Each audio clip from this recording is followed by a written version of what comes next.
Okay, memory, eyewitness testimony, misleading information. So we look at a few things that decrease eyewitness testimony, make us more likely to get information wrong. And the first one is misleading information is the title. End of this lesson, our understanding information can become misleading in eyewitness testimony.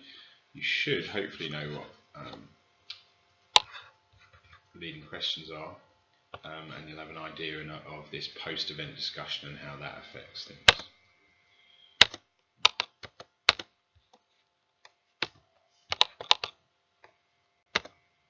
All is A01.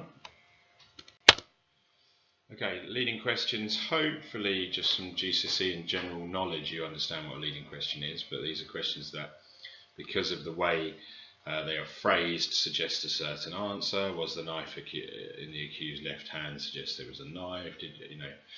How fast was the car going? Says there's a car. Anything that suggests something that you yourself haven't put forward is a leading question. Anything that nudges you in a direction of giving a particular answer is a leading question. Okay, the most famous one is the car crash. Loftus and Palmer. Now you should have notes on this already, but if you don't, you just need to make sure you understand this experiment. Participants watch a film of car accidents and then gave them questions about the accident. So you watch a screen, there's the accident, and then you just ask these questions. The main thing, the independent variable, was this idea of a leading question afterwards. So they changed the verb: hit, collided, crashed, smashed.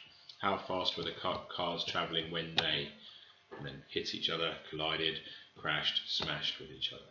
So you're in one of these groups, and that was the only thing that changed. So they're looking at whether just the wording, the simple verb change in a question, can affect what people that have seen the same car crash will say happened. Participants asked to rate how fast the car was travelling to the leading question. The mean estimated speed calculated, and they just give you the two here. So contacted 31.8 and smashed 40.5. The main thing I always talk about here is if you're in a car crash at 31 miles an hour, or someone thinks you're at 31 miles an hour, you're not going to go to jail if it's a 30 mile an hour speed limit. You're only just over the speed limit. If everyone says, oh yeah, he's going about 30, then you're not necessarily going to be for blame. Whereas if everyone, that same car crash, but everybody got asked the word smashed, suddenly they're all saying over 40 miles an hour, and that might then lead to you being in court, being said that you were driving too fast, all of these things. So it does have a really, really big effect. The two different things you need to understand about leading questions. Response bias: the wording of the question has no effect on the memory, but influences how they answer. So that might be the smashed, crashed. You give your answer, but it doesn't affect the memory. But then what you sometimes get is this substitution explanation. Wording of the leading question actually changes the memory. So you might have had the memory of, oh, the cars were going at 30 miles an hour, but when they asked you how fast were the cars going when they smashed, suddenly smashed is going to have to change your memory for it to fit in, because cars don't smash at 30 miles an hour.